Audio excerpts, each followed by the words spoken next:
하나님 말씀 보겠습니다. 로마서 16장 1절에서 16절입니다. 신약성경 261쪽입니다. 한 절씩 교독합니다.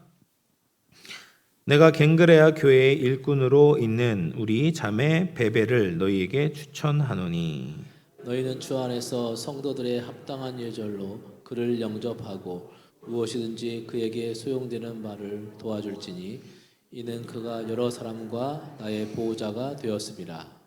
너희는 그리스도 예수 안에서 나의 동역자들인 브리스가와 아굴라에게 문안하라. 그들은 내 목숨을 위하여 자기들의 목까지 내놓았나니 나뿐 아니라 이방인의 모든 교회도 그들에게 감사하느니라. 또 저의 집에 있는 교회도 문안하라. 내가 사랑하는 에베네도에게 문안하라.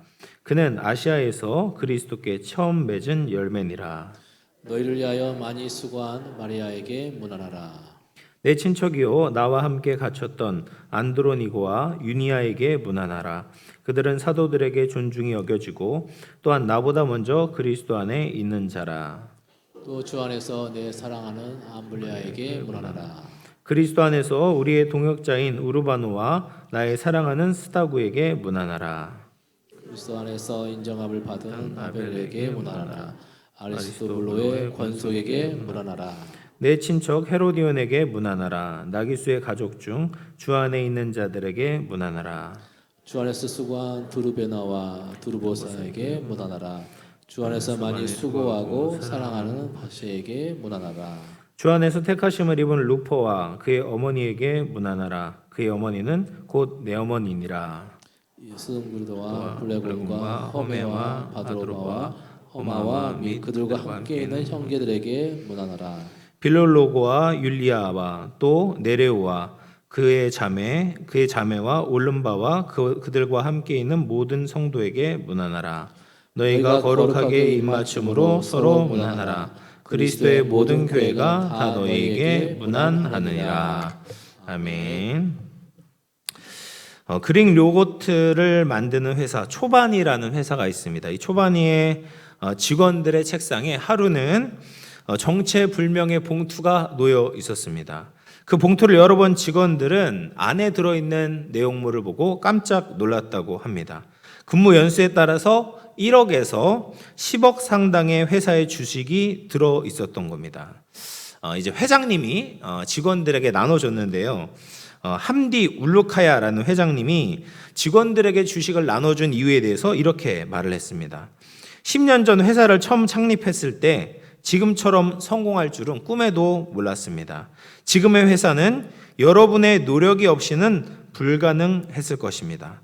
회사가 성장하는 것도 중요하지만 어떻게 우리가 성장했는지가 더 중요하다고 생각합니다. 우리 회사의 성장은 바로 여러분들의 기여에 달려 있었습니다. 그러면서 직원들에게 감사 인사를 전했다고 합니다. 참 좋은 회장님이시죠.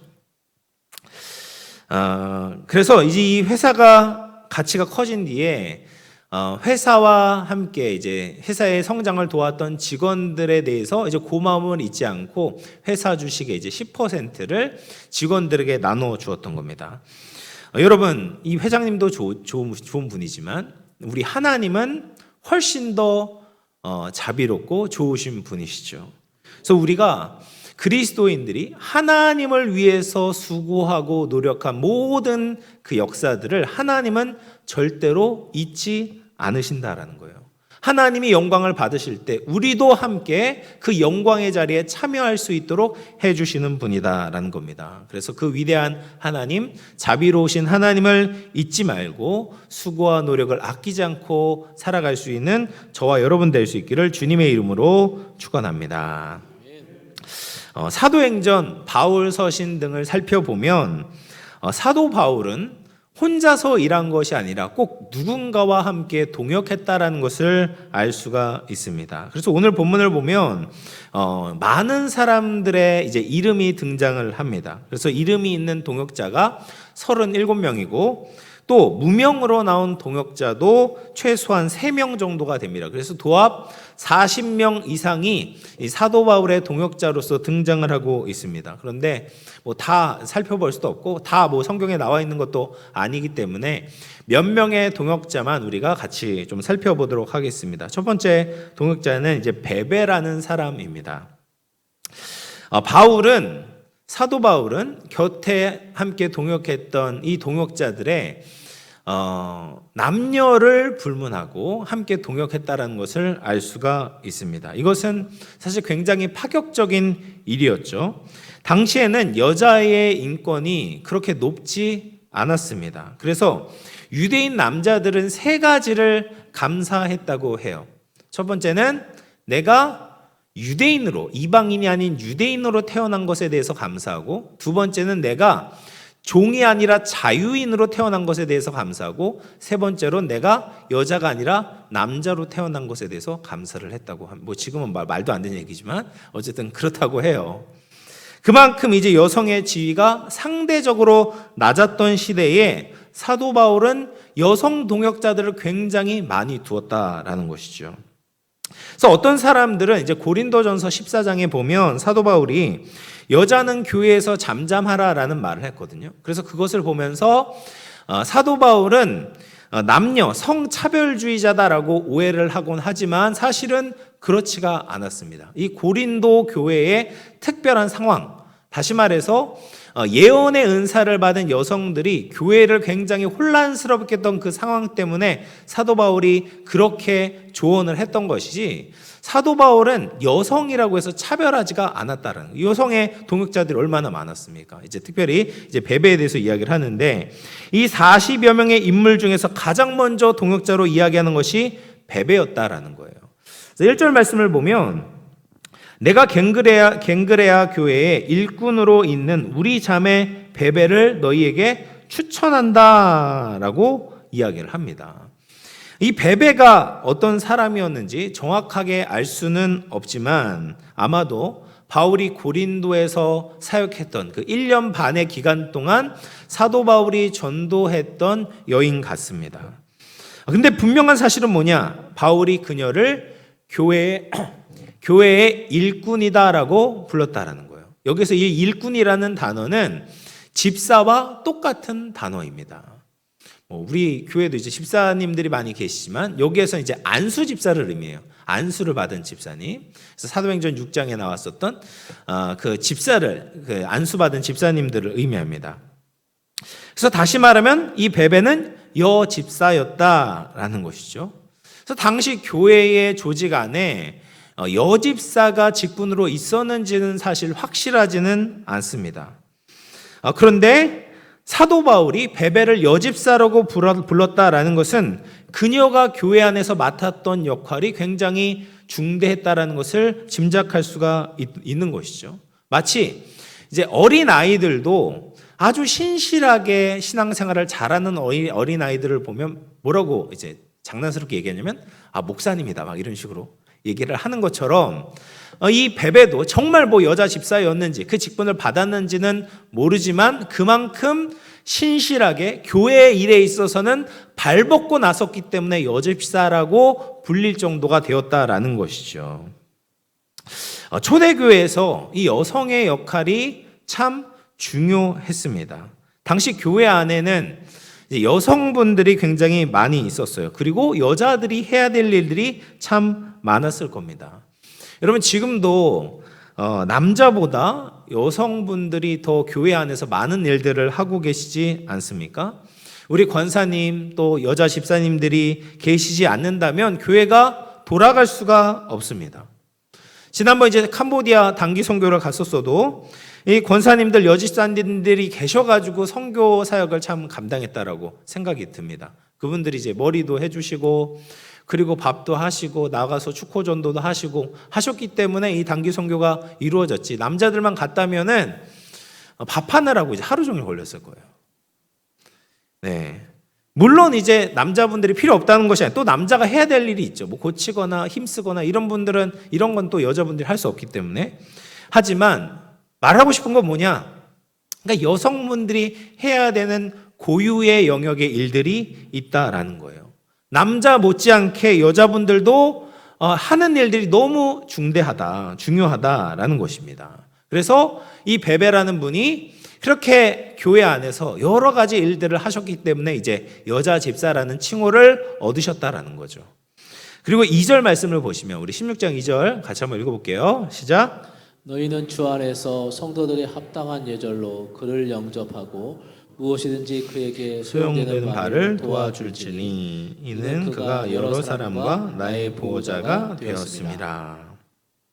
바울이 베베를 여자 집사라고 1절에서는 이야기했다면 2절에서는 뭐라고 이야기하냐면 여러 사람과 나의 보호자가 되었다라고 말합니다. 바울의 보호자가 되었다라는 것은 어떤 의미가 있을까요? 아마도 경제적으로 바울을 후원했던 것 같아요. 그 당시에 교회의 사정이 굉장히 열악했죠. 그리고 선교사로서의 바울의 형편도 굉장히 어려웠습니다. 이런 것을 잘 알았던 베베는 바울을 경제적으로 도와주었고, 그리고 예수님을 믿고 돌아온 이제 성도가 된 가난한 교인들을 위해서도 숨은 봉사를 많이 했던 것 같습니다. 이런 이유에서 여러 사람과 나의 보호자라고 칭찬을 받게 된 것이죠. 여러분, 선교사나 교역자가 경제적으로 넉넉하지 않죠. 저도 이제 하나님의 은혜로 지금까지 살아왔지만 특히 이제 부교역자로서 월급을 가지고 생활하는 것이 쉽지가 않았습니다. 그런데 이 베베와 같이 남몰래 도와주시는 분들로 인해서 숨통이 트여질 때가 있었습니다. 그런 분들은 꼭 하나님이 보내주신 천사, 하나님이 보내주신 보호자처럼 느껴지곤 했습니다. 그러니까 당시 이제 사도 바울 그리고 가난한 성도들의 그런 어려운 형편을 보고 이렇게 잘 도와줬던, 잘 섬겼던 이 베베를 여러 사람과 나의 보호자다라고 칭하고 있었다라는 거예요. 그래서 고린도 교회에서 이 베베가 굉장히 큰 비중을 차지했던 인물이었다라는 겁니다. 그것을 어떻게 알 수 있냐면 이 로마서를 지금 베베가 전달하고 있습니다. 로마서는 양도 많고 16장 정도 되잖아요. 지금처럼 이 종이가 흔치 않았던 시절에는 아마 뭐 양피지나 파피루스 이런 걸로 이제 써가지고 전달을 해야 돼. 그러니까 양이 굉장히 많았고, 그리고 무엇보다도 그 내용이 중요한 내용이 담겨져 있는데 이 귀중한 성경을 지금 베베에게 전달하라고 하는 겁니다. 그만큼 이 베베는 신뢰할 만한, 믿을 만한 사람이었다라는 것이죠. 그래서 바울이 베베를 보내면서 로마 교인들에게 추천을 하고 있는 겁니다. 베베는 참 귀중한 사람이니까 로마 교회가 합당한 예절을 갖추어서 그를 영접하고 그녀에게 필요한 것이 있으면 전부 공급해 주기를 바란다라고 덧붙이고 있습니다. 사랑하는 성도 여러분, 여러분도 베베와 같은 사람들이 될 수 있기를 바랍니다. 남녀노소를 막론하고 주님을 위해서 쓰임받는 사람들이 되시기를 바랍니다. 어려운 사람의 사정을 그냥 지나치지 마시고 남몰래 봉사하고 후원하는 보호자가 될 수 있기를 바랍니다. 신실하고 진실한 사람이 되어서 마음 놓고 어떤 일이든지 맡길 수 있는 하나님의 교회 일꾼들이 다 될 수 있는 우리 영암의 모든 가족들 다 될 수 있기를 주님의 이름으로 축원합니다. 두 번째 우리가 살펴볼 동역자는 브리스가와 아굴라입니다. 사도 바울은 이 브리스가와 아굴라를 향하여서 목숨을 건 동역자다라고 극찬을 했습니다. 3절 말씀을 같이 한번 읽어보도록 하겠습니다. 시작. 너희는 그리스도 예수 안에서 나의 동역자들인 브리스가와 아굴라에게 문안하라.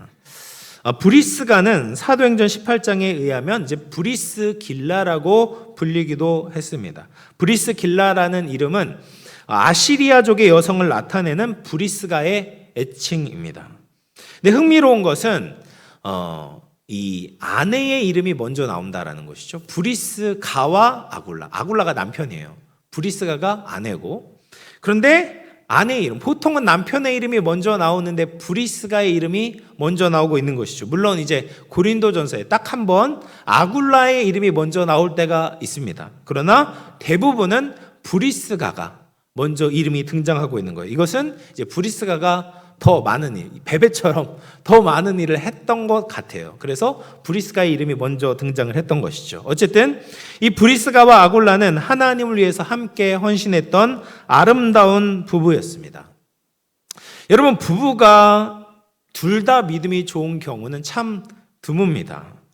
보통 남편이 믿음이 좋으면 아내가 좀 시원치 않거나, 아내가 믿음이 좋으면 남편이 건성으로 교회를 다니거나, 또 교회를 안 다니는 분들도 많죠. 그렇건 하는데, 이 부부는 둘 다 하나님을 위해서 헌신했던, 하나가 되었던 부부였다라는 것이죠.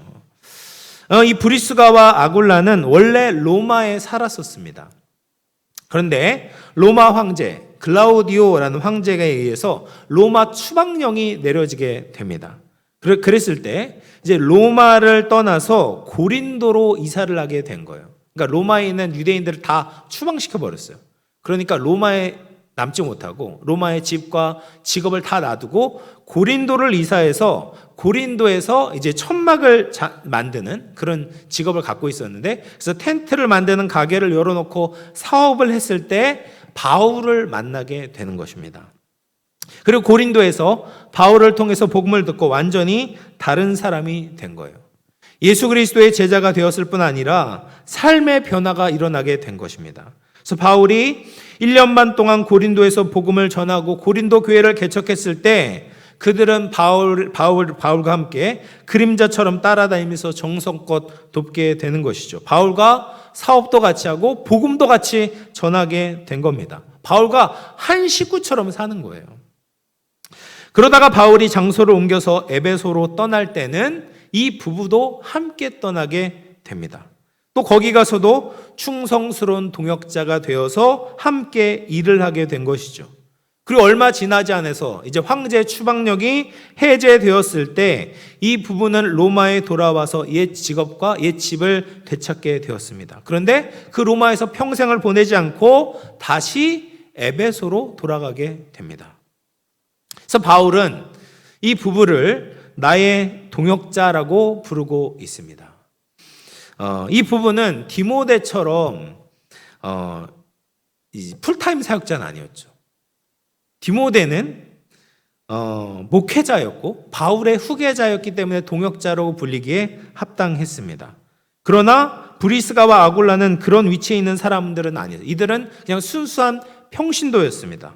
직업도 가지고 있었고 그리고 뭐 이렇게 풀타임으로 헌신하지도 않았습니다. 그러나 사도 바울은 나의 동역자다라고 부르고 있는 것이죠. 그러면 어떻게 사도 바울은 이들을 나의 동역자라고 부를 수 있었을까? 첫 번째로 그들은 복음 전하는 일을 최우선으로 생각을 했습니다. 그들은 바울과 함께 고린도에서 장사를 하면서 복음을 전했죠. 그리고 바울이 에베소로 옮겨갈 때 함께 짐을 싸고 따라가게 되었습니다. 그리고 이 부부가 로마에 돌아간 것도 아마도 바울이 로마에 올 것을 생각하고 대비하기 위해서 로마에 돌아갔던 것처럼 보여요.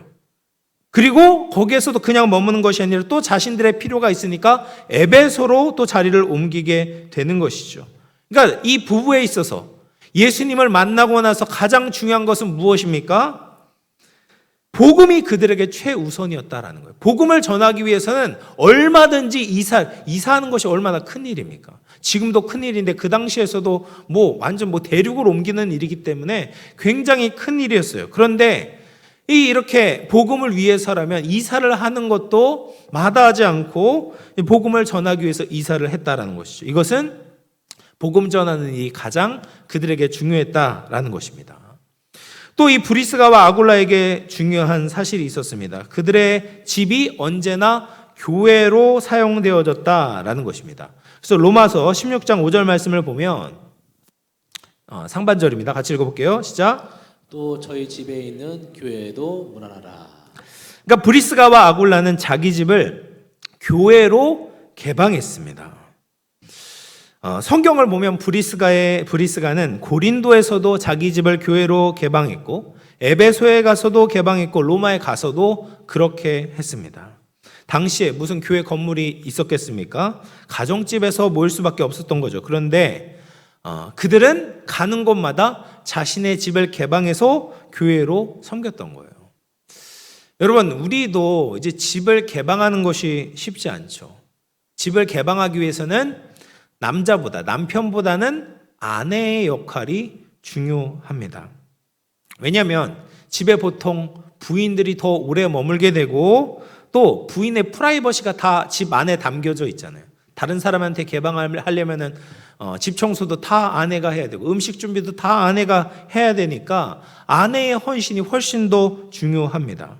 그런데 이 브리스가와 아굴라는 늘 자신의 집을 개방을 해서 사람들이 출입하고 대접하고 함께 예배를 드렸다라는 것이죠. 얼마나 브리스가의 헌신이 많이 들어갔겠습니까? 그냥 한 달이나 1년이나 집을 개방하는 것이라면은 그렇다 할 수 있을 거예요. 그런데 평생토록 자기의 집을 교회로 개방한다는 것은 상상할 수 없을 만큼 어려운 일입니다. 그만큼 이 부부는 복음을 위해 헌신적인 삶을 살아왔다라는 것이죠. 그래서 주님을 위해 희생하겠다는 뜨거운 열정과 소명감이 없었다면, 주님을 사랑하는 마음이 없었다면 도저히 불가능했던 일이었습니다.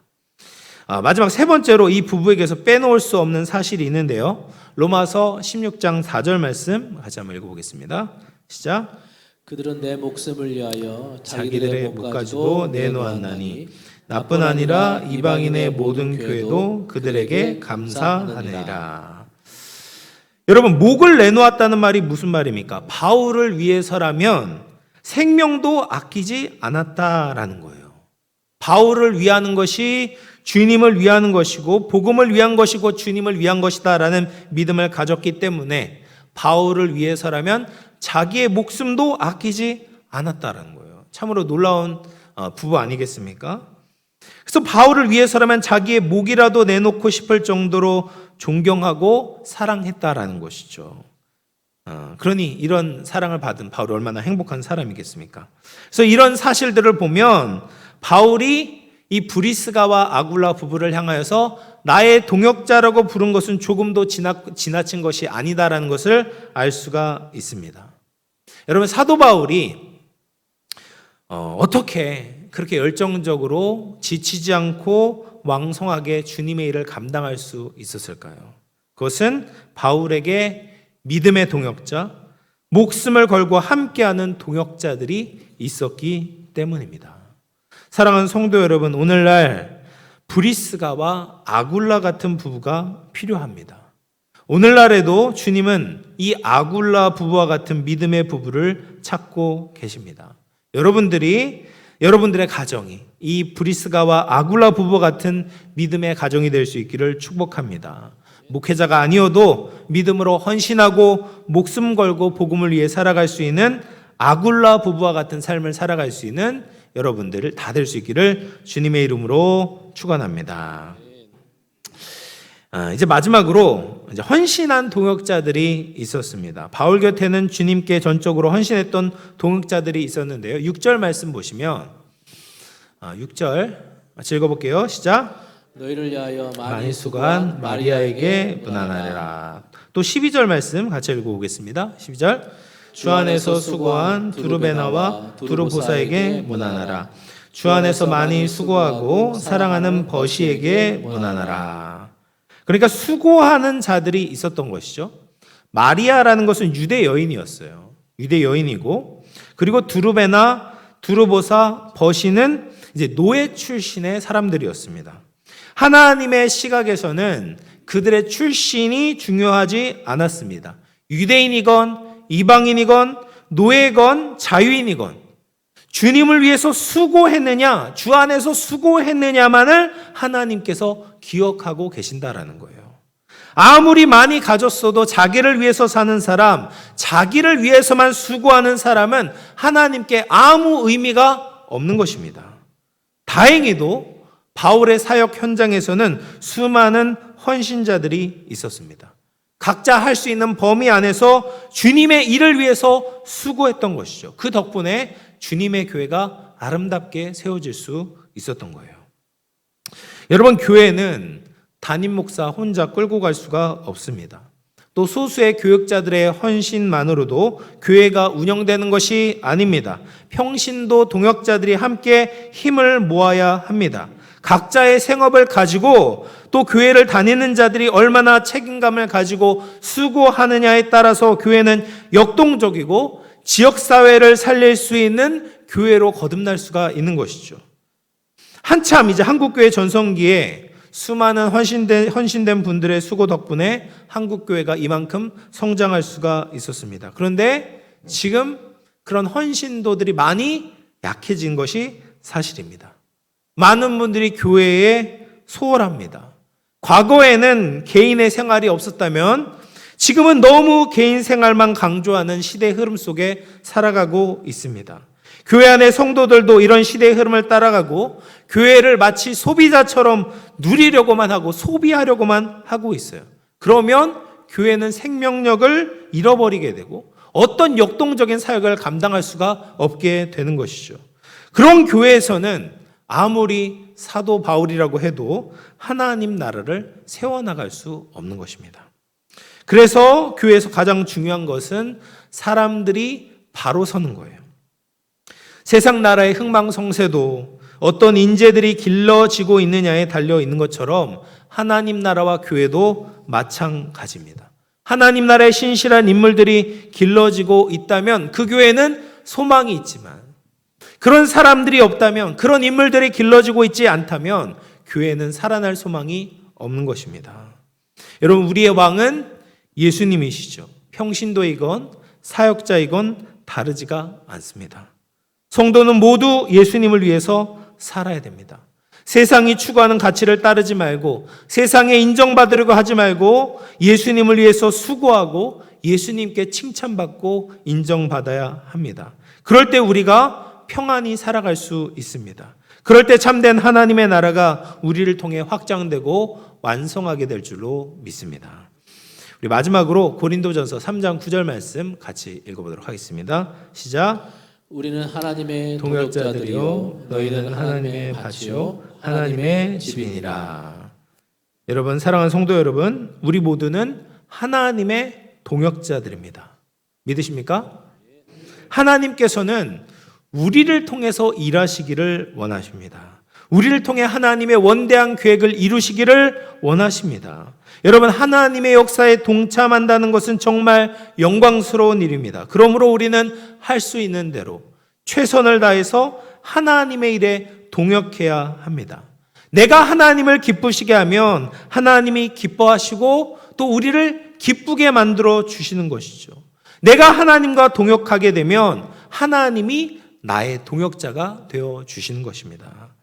여러분, 우리가 하나님의 선한 역사에 적극적으로 동참할 수 있기를 바랍니다. 하나님의 동역자가 되십시오.